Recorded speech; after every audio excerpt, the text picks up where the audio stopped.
Shalom sahabat yang diberkati oleh Tuhan, rekan kehidupan, apa kabar di hari ini?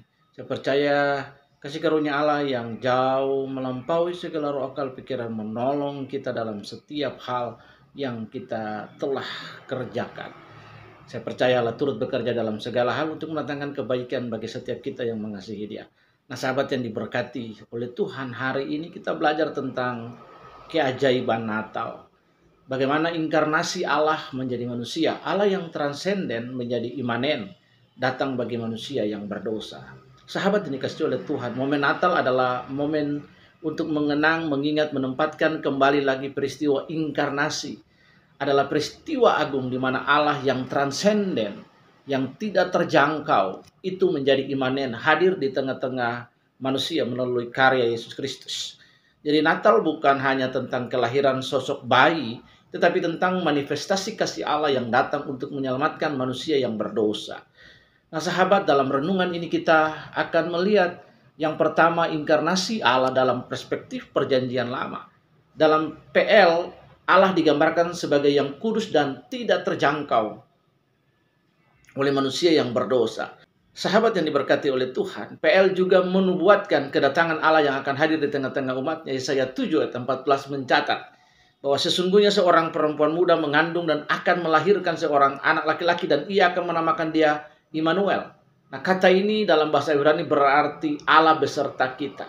Ini menyeratkan Allah yang transenden hadir dalam inkarnasinya yang sehingga menjadi imanen, mengisyaratkan Allah yang hadir bersama manusia. Nah sahabat yang dikasihi oleh Tuhan, yang kedua kita akan melihat perspektif perjanjian baru.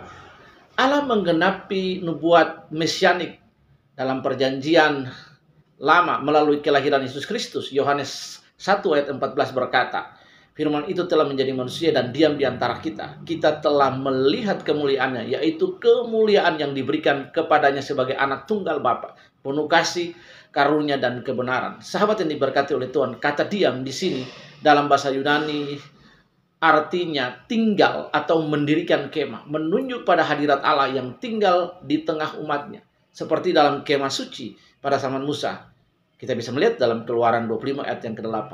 Jadi kehadiran Kristus juga menunjukkan penyelamatan Allah. Dalam Matius 1 itu 21 malaikat berkata kepada Yusuf, ia akan melahirkan seorang anak laki-laki dan engkau akan menamakan dia Yesus. Karena dialah yang akan menyelamatkan umatnya dari dosa mereka. Nama Yesus dalam bahasa Ibrani artinya Yesua, berarti Yahweh adalah keselamatan. Ini menegaskan tentang tujuan kedatangannya. Sahabat yang dikasihi oleh Tuhan. Jadi saya menyimpulkan secara 4 poin bagi kita tentang Yesaya 7 ayat 14. Yang pertama, secara literal Allah atau Alkitab berbicara tentang seorang yang akan menjadi tanda kehadiran Allah. Ayat ini menunjukkan bahwa pengharapan mesianik yang digenapi oleh Yesus Kristus. Dan yang ketiga, inkarnasi adalah cara Allah menunjukkan kasih dan kerinduannya untuk mendekat kepada manusia. Dan yang terakhir, misteri inkarnasi terletak pada bagaimana Allah yang kekal dan transenden menjadi manusia yang terbatas tanpa kehilangan keilahiannya. Artinya ketika Tuhan Yesus lahir, dia adalah manusia sejati. Dan tetapi saat yang bersamaan dia juga adalah Allah yang sejati.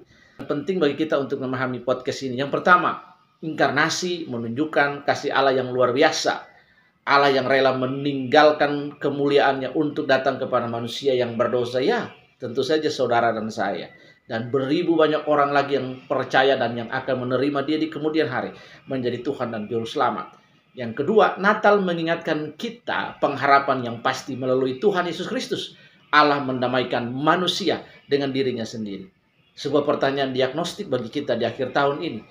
Apakah saya telah membuka hati untuk menerima kehadiran Yesus Kristus yang membawa keselamatan dan hidup yang kekal? Jika saudara menonton podcast ini dan saudara adalah orangnya, mari saya akan menuntun saudara untuk percaya dan menerima Tuhan Yesus. Bapa, kami bersyukur untuk momen Natal Allah yang transenden, yang hadir menjadi imanen dalam merupa Kristus Yesus berkarya di antara manusia, menyelamatkan manusia, sebab di bawah kolong langit ini tidak nama lain yang olehnya manusia diselamatkan, hanya dalam nama Yesus. Saya mau percaya dan menerima nama itu. Masuk dan tinggal bertahta dalam kehidupan saya, memerintah saya. Saya percaya Engkau telah menebus dosa saya. Di dalam nama Tuhan Yesus, tuntun dan berkati saya. Haleluya. Amin. Sahabat yang berkati oleh Tuhan, sampai jumpa pada podcast berikutnya bersama dengan Pastor Elroy dalam keajaiban Natal. Tuhan Yesus memberkati. Shalom.